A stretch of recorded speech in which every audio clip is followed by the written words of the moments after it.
ہمارے راستے میں کنٹینر لگائے جائیں گے، جو ہم پر شیلنگ ہوگی، جو مار پیٹ ہوگی، پہلے ہی ہم اپنے بہت سے لوگ کھو بیٹھے ہیں جو حکومت خانوں میں ہیں، جو تھانوں میں ہیں، تو غور کیجیے۔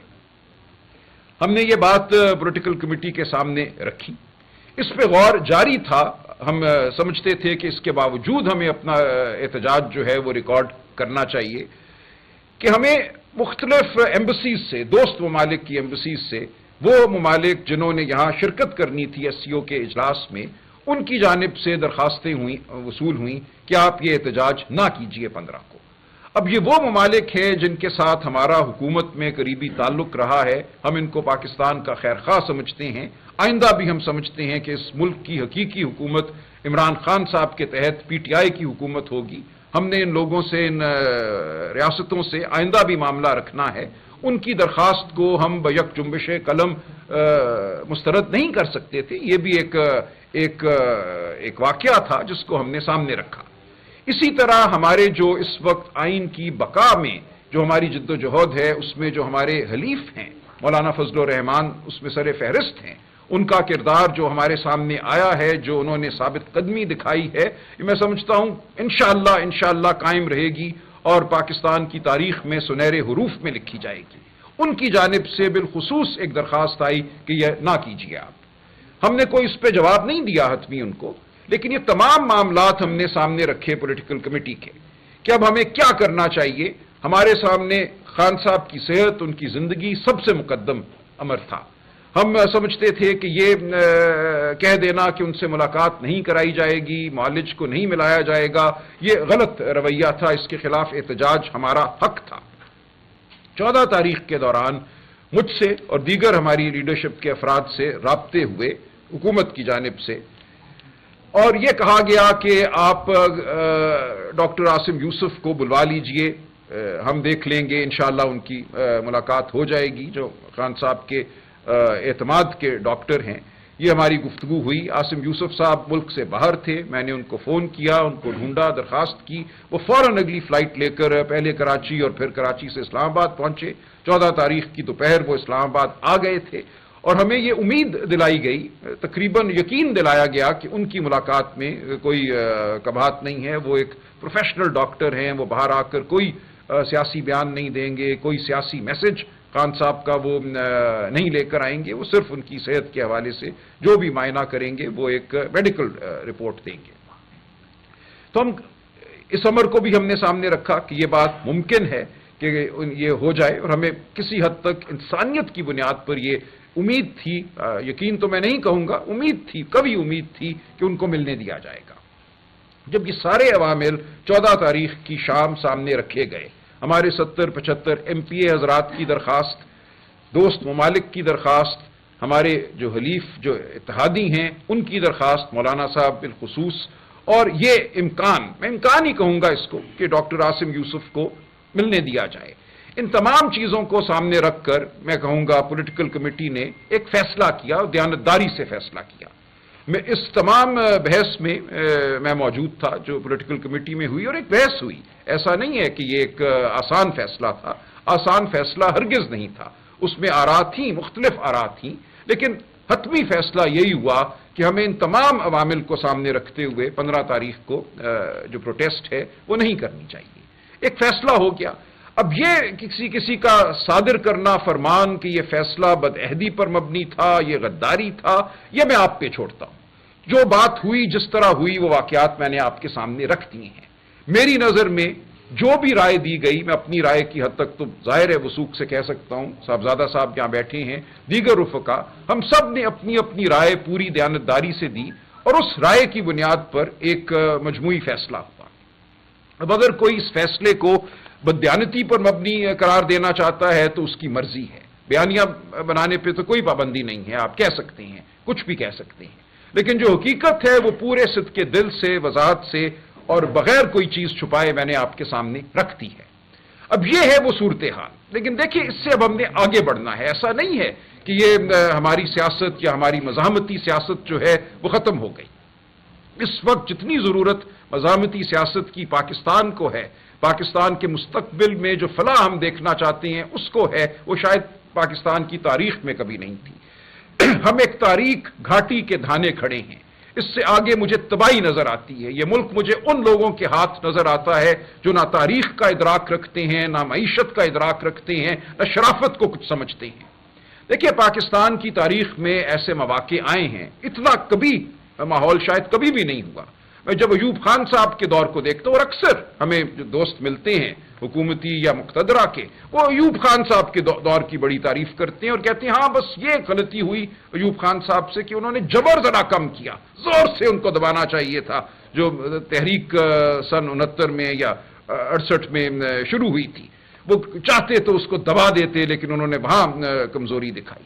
یہ ایک وہ بے وقوفانہ سوچ ہے جو مجھے اب اس وقت ابھرتی نظر آ رہی ہے حکومتی ایوانوں میں، کہ جبر سے یہ ملک آگے بڑھے گا۔ ایوب خان کا دور کوئی مثالی دور تھا، کمی صرف یہ تھی کہ جبر کم کیا گیا آخر میں۔ دیکھیں، ایسا نہیں ہے۔ ایوب خان صاحب کا دور شروع کے 3-4 سال اگر ہم دیکھیں تو اس میں ہوئی ترقی، ایک زرعی انقلاب آیا، باہر سے ہمیں ایڈ ملی، پیسے آئے، ہم نے زراعت میں لگایا، زرعی ضرور ایک ہماری جو پیداوار تھی اس میں اضافہ ہوا۔ اس کے بعد 1962 میں ایک ایسا آئین دیا گیا جس میں نہ بنیادی حقوق تھے، نہ عوام کو ووٹ دینے کا براہ راست حق تھا۔ وہیں سے تخریب اور بگاڑ شروع ہو گئی۔ حبیب جالب نے اپنی نظم لکھی، پورا نظام ہل گیا، میں نہیں مانتا، میں نہیں جانتا، آپ سب جانتے ہیں اس صبح بے نور کو، اس ذہن کی لوٹ کو۔ وہاں سے حالات بگڑنا شروع ہوئے۔ پھر محترمہ فاطمہ جناح کے ساتھ ایک الیکشن کیا گیا، اس میں محترمہ کو دھاندلی کے ذریعے ہرایا گیا۔ اس کے بعد جب آپ دھاندلی اس سطح کی کر دیتے ہیں تو آپ کا کوئی اخلاقی جواز نہیں رہتا حکومت میں رہنے کا۔ ایوب خان صاحب اپنا اخلاقی جواز 1964 کے آتے تک کھو چکے تھے۔ اس کے بعد تباہی ہوئی، ایک جنگ آپ نے برپا کی ملک پہ، وہ بھی ایک پیچیدہ معاملہ ہے 1965 میں۔ اس کے بعد اگر آپ دیکھیں تو اس ملک کی معیشت نے صرف تنزلی کی جانب رخ کیا۔ تھوڑا سا ہمیں علمی ایک پیرایا اپنانا چاہیے اس گفتگو میں۔ سرتاج عزیز صاحب اس وقت پلاننگ کمیشن میں تھے، ان کی کتاب اگر آپ پڑھیں، میں سب کو دعوت دوں گا، بٹوین ڈریمز اینڈ ریالٹی۔ وہ یہ کہتے ہیں کہ ہم پلاننگ کمیشن میں بیٹھے ہوئے ایوب خان کے دور میں یہ سمجھ رہے تھے یہ IMF سے لون آ گیا، یہ امریکہ نے پیسے دے دیے، یہ روس نے کہا کہ سٹیل مل لگا دیں گے، اب تو پاکستان کے وارے نیارے، اب تو ہم ترقی کریں گے۔ پاکستان چل پڑا، دوڑ پڑا، اور پھر کہتی ہے ایک دن بھگ کر کے سب کچھ اڑ گیا۔ ہمیں پتا چلا کہ لوگ تو بہت ناخوش تھے۔ مشرقی پاکستان ہو یا مغربی پاکستان ہو، جو تحریک یہاں چلی 1968 کے بعد، وہ ایک تاریخی نوعیت کی تحریک تھی۔ تو کہتے ہیں ہم جب بیٹھ جاتے ہیں ان اونچے ایوانوں میں تو ہمارا رابطہ رشتہ عوام سے کٹ جاتا ہے۔ وہاں بیٹھ کر کسی جرنیل کے سامنے کلابے ملانا، یہ بتانا کہ اب ہم بہت اچھا آپ کی ہدایت کے مطابق چل رہے ہیں، اب پاکستان فلاح کی جانب گامزن ہوا، بس آپ کی جناب ضرورت تھی، آپ کی لیڈرشپ مل گئی، اب تو ہمیں اور کچھ نہیں چاہیے، پاکستان ترقی کرے گا۔ یہ کھیل ہم بہت دفعہ کھیل چکے ہیں، آج پھر ہم وہی کھیل رہے ہیں۔ آج پھر ہم یہ سمجھ رہے ہیں کہ جبر کے ذریعے پاکستان ترقی کرے گا۔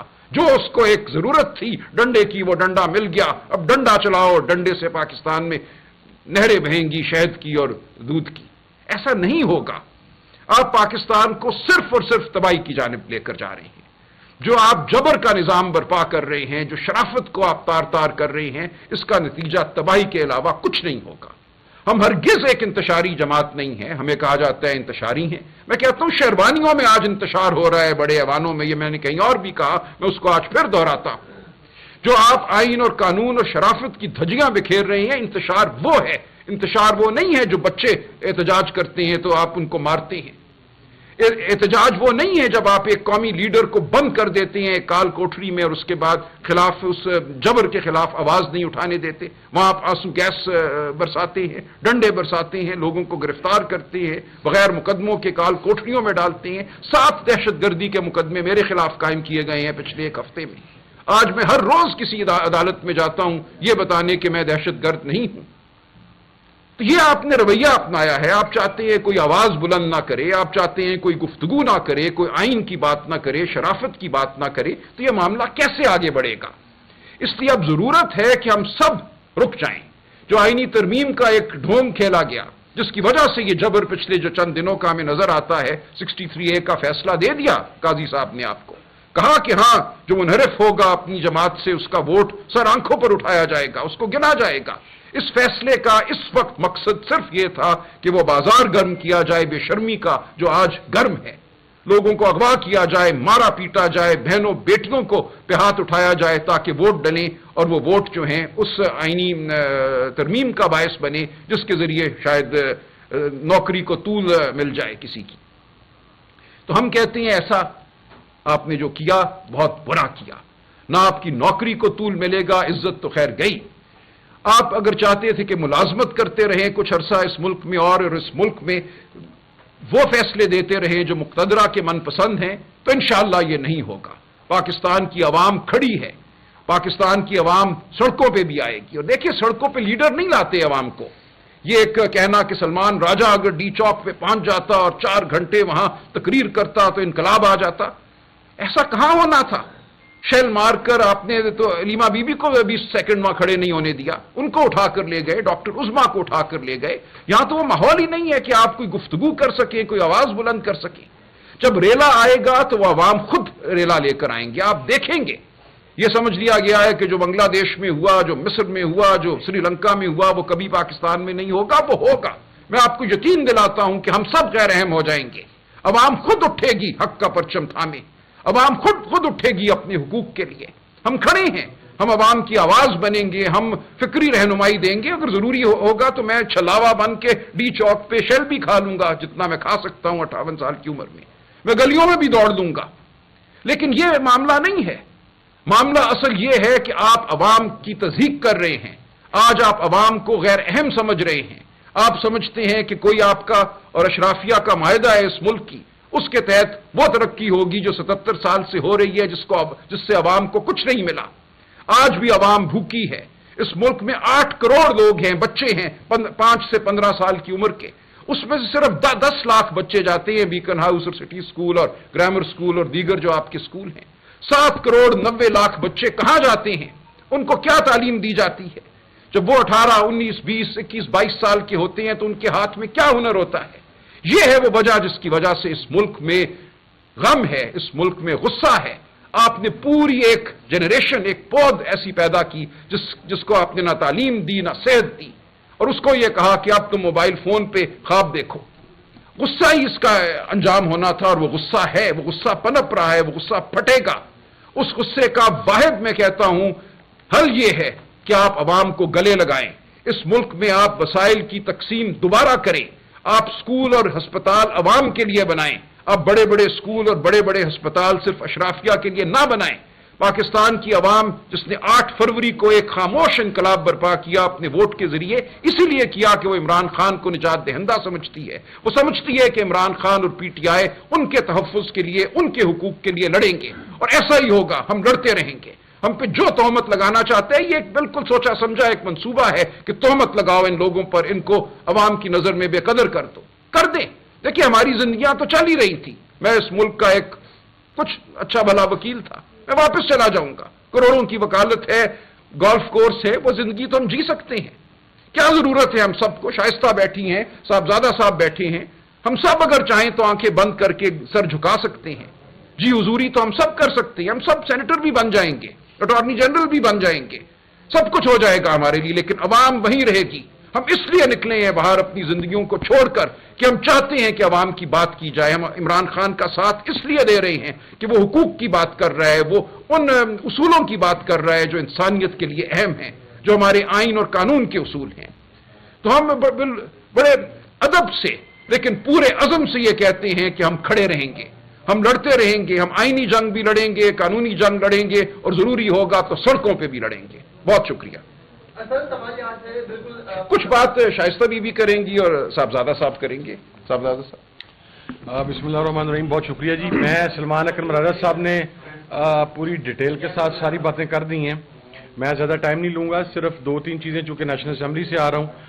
آج اسپیشل کمیٹی کی میٹنگ ہوئی تھی، اور روایات کے عین مطابق آج حکومت کے پاس پھر اصل مسودہ موجود نہیں تھا، تیسری کاپی مسودے کی دی گئی۔ لیکن بہرحال ایک بات تو ہم کلیریفائی کر دیں کہ ہماری جو نیگوسیشنز ہیں، جو گفتگو ہے، وہ صرف مولانا فضل الرحمان صاحب کے ساتھ ہے اور ان کے مسودے کی حد تک ہے۔ ہماری ان پٹ، ہماری کنسلٹیشن صرف مولانا صاحب کے ساتھ ہے۔ ہم نہ کسی حکومتی مسودے کی تائید کر رہے ہیں، نہ کسی حکومتی مسودے کی تائید کریں گے، نمبر 1۔ نمبر 2، مولانا فضل الرحمان صاحب کے ساتھ ابھی تھوڑی دیر کے بعد ملاقات ہے، چونکہ 6 بجے مولانا فضل الرحمان صاحب کی پارٹی کی میٹنگ انہوں نے رکھی ہوئی تھی، اس کے بعد پاکستان تحریک انصاف کا ڈیلیگیشن جائے گا، انشاءاللہ سلمان اکرم راجہ صاحب جائیں گے، ہم تمام لوگ جائیں گے وہاں پر۔ اس کے اندر میں صرف آپ کو ایک بات کلیریفائی کر دوں جی، وہ آج ہم نے کمیٹی کے اندر بھی بتلا دی ہے کہ ایون اگر مولانا فضل الرحمان صاحب کے ساتھ کسی بات پر ہمارا اتفاق رائے ہوتا ہے تو بھی یہ حتمی نہیں ہے، اس کی منظوری عمران خان صاحب نے دینی ہے، اس کی فائنل اپروول عمران خان صاحب نے دینی ہے، اور اگر ہم سے یہ اپروول کروانی ہے تو پھر پاکستان تحریک انصاف اور اس کے اتحادیوں کی قیادت کو عمران خان صاحب تک ایکسس دینی پڑے گی۔ مولانا فضل الرحمان صاحب کے ساتھ کیوں بات چیت چل رہی ہے؟ اس لیے کہ عمران خان صاحب نے خود اس کے بارے میں اپنی پارٹی کو بھی کہا تھا، تمام لوگوں کو کہا تھا، افراد کی ٹاسکنگ کی گئی تھی، so that is with approval of Imran Khan صاحب۔ یہ جو ایک کچھ چیزیں پروپوگیٹ کی جا رہی ہیں کہ شاید کوئی مشترکہ مسودہ تیار ہو گیا، ہم کو ووٹ کرنے کے لیے جا رہے ہیں اور کوئی یونانیمس ریزولوشن ابھی آ رہا ہے، it's too early to call. اگر یونانیمس والی کو بعد اگر ہمارا اتفاق رائے مولانا صاحب کے ساتھ ہو بھی گیا تو پھر بھی ہم خان صاحب کے پاس جائیں گے، and his decision will be the last decision. اور اس کے بعد ایک آخری چیز کہ اگر آپ نے اس طریقے سے لوگوں کو اٹھا کر، ہمارے پاس ہمارے کچھ ایم این ایز ہیں جن کو نون لیگ کے ساتھیوں نے رابطہ کیا اور ان کو برائب آفر کی گئی، ان کو مختلف آفرز کی گئی، اگر آپ نے اس طریقے سے ووٹ لینا ہے تو بابا ایک بڑا آسان سا حل ہے، قومی اسمبلی کا ایوان موجود ہے، اس کی چیئرز کے جو الاٹمنٹ ہے وہ ناموں کے مطابق ہوئی ہے، آپ ایک کاغذ کی چٹ کے اوپر نام لکھیں، وہ اس کرسی کے اوپر رکھ دیں اور اسے ووٹ شمار کر لیں۔ اس لیول کی بے شرمی، اس لیول کی ڈٹھائی موجودہ حکومت کی طرف سے۔ اور پھر جب آپ 18ویں ترمیم لے کے آ رہے تھے تو if I am not wrong Salman بھائی، 8 ساڑھے 8 9 ماہ اس کے اوپر آپس میں کنسلٹیشن ہوتی رہی، وہ ڈرافٹنگ پبلک ہوئی، اس کے اوپر آپ کی سول سوسائٹی نے اپنی انپٹ دی، اس کے اوپر لائرز نے اپنی انپٹ دی، اس کے اندر پولیٹیکل پارٹیز نے اپنی انپٹ دی۔ ابھی کون سی ایسی قیامت آ گئی ہے کہ آپ ایک ہی دن کے اندر آئینی ترمیم لے کے آنا چاہ رہے ہیں؟ 56 آئینی ترامیم آپ ایک دن کے اندر لے کے آنا چاہ رہے ہیں، جبکہ آپ کے پاس نہ قومی اسمبلی میں نمبرز پورے ہیں، نہ آپ کے پاس سینٹ کے اندر نمبر پورے ہیں۔ تو آخری چیز ہم ایک بات کلیریفائی کر دیں، میں سلمان بھائی کی بات کو آگے بڑھاتے ہوئے صرف ایک بات، کچھ لوگوں نے یہ کہا کہ جناب ایم این ایز کہاں پر ہیں، سینیٹرز کہاں پر ہیں؟ پاکستان تحریک انصاف کی قیادت سے ان کے ایم این ایز نے اور سینیٹرز نے رابطہ کیا، اور لاسٹ ایونٹ پہ تو 10 کے قریب ابڈکٹ ہو بھی گئے تھے، وہ واپس آئے، انہوں نے واپس آ کے کہا جی کہ ہمیں آپ محفوظ کریں۔ پاکستان تحریک انصاف کی قیادت نے تمام ایم این ایز کو جو اپنی فیملی کے ساتھ جانا چاہتا ہے ان کو یہ آفر کی گئی کہ ہم آپ کو سیکیور جگہ کے اوپر رکھتے ہیں، آپ کو تمام فیسلٹیز پرووائڈ کی جائیں گی ود یور کنسنٹ۔ اب ایک بات میں کلیئر کر دوں کہ اس فیسیلیٹیشن کے بعد اگر کوئی شخص آج کل پرسوں یہ کہے کہ میرا بھائی اٹھا لیا گیا ہے، میرا بیٹا اٹھا لیا گیا ہے، تو یہ میری ایک بحیثیت اتحادی میری ذاتی رائے ہے اور میں اس کے اوپر قائم ہوں اور قائم رہوں گا۔ ہم بھی سیاست میں آئے، میرے خاندان کو 40 سال ہو گئے ہیں سیاست کے اندر، میرے والد نے اسی اسمبلی میں وقت گزارا۔ بھائی جان پھر ود آل ڈیو ریسپیکٹ شاید 2-3% کیسز تو ریجنل ہوں، لیکن باقی لوگ پھر اپنی کنسنٹ کے ساتھ ہی جائیں گے، وہ پھر ایک اگر کی بات کر رہا ہوں، ہمیں کوئی نظر نہیں آ رہا جو جائے۔ دیکھیں لاسٹ ٹائم بھی انہوں نے جب جو لوگ اٹھائے تھے اس وقت بھی لوگوں نے یہ کہا تھا کہ اگر یہ ہمیں ایوان کے اندر لے کے آتے تو ہم نے تو اس سائڈ کے اوپر آ جانا تھا، اور اگر حکومت کے پاس نمبر پورے ہوتے۔ اور میں آخری بات آج گور صاحب نے کہی تھی کہ 7 کے قریب جو ایم این ایز ہیں رولنگ پارٹیز کے، وہ چاہتے ہیں کہ وہ اپنی ضمیر کے مطابق فیصلہ کریں۔ میں اس کے اندر صرف ایک ایڈیشن کرنا چاہتا ہوں، اب آگے ان کی مرضی ہے، ہماری طرف سے کوئی آفر کوئی چیز نہیں ہے۔ وہ تعداد 7 سے بڑھ کر اب 9 کے قریب ہو چکی ہوئی ہے جو شاید اپنے ضمیر کے مطابق فیصلہ کرنا چاہتے ہیں۔ تو دیٹس اٹ جی، میری طرف سے بہت شکریہ، تھینک یو۔ شائستہ میم۔ شائستہ بسم اللہ الرحمن الرحیم۔ جیسے بیرسٹر سلمان اکرم راجہ اور حامد رضا صاحب نے بہت ڈیٹیلز میں بات کر لی ہے، میں صرف سب سے پہلے تو شاہزین جو ہمارے MNA ہیں ان کی مسز کو 4 گھنٹے اغوا کیا گیا اور ایک جگہ پہ رکھا گیا اور ان کو پریشرائز کرنے کی کوشش کی گئی صرف ایک ووٹ کی خاطر، میں اس کو کنڈیم کرتی ہوں۔ دوسری بات، یہ جو امینڈمنٹس ہو رہی ہیں آج ان کو سول سوسائٹیز اور ہیومن رائٹس والوں نے جو ٹوٹلی ریجیکٹ کر دیا ہے، human rights commissions of Pakistan. دیکھیے آپ میں ایک اور بات ساتھ میں کہنا چاہوں گی کہ آپ یہ کہتے ہیں کہ پاکستان تحریک انصاف کے لوگ جو ہیں وہ سڑکوں پہ نکلتے ہیں، تو کیا آج پنڈی میں، پنجاب میں، تمام پورے پنجاب کے اضلاع میں جہاں جہاں پنجاب سکولز اور کالجز ہیں، کیا وہ پاکستان تحریک انصاف کے لوگ ہیں یا وہ طالب علم ہیں، وہ اسٹوڈنٹس ہیں، وہ اس ملک کا مستقبل ہیں؟ آج آپ کی پنجاب کی CM صاحبہ جو کہ خود ایک عورت ہیں اور مجھے یاد ہے کہ وہ ہمیں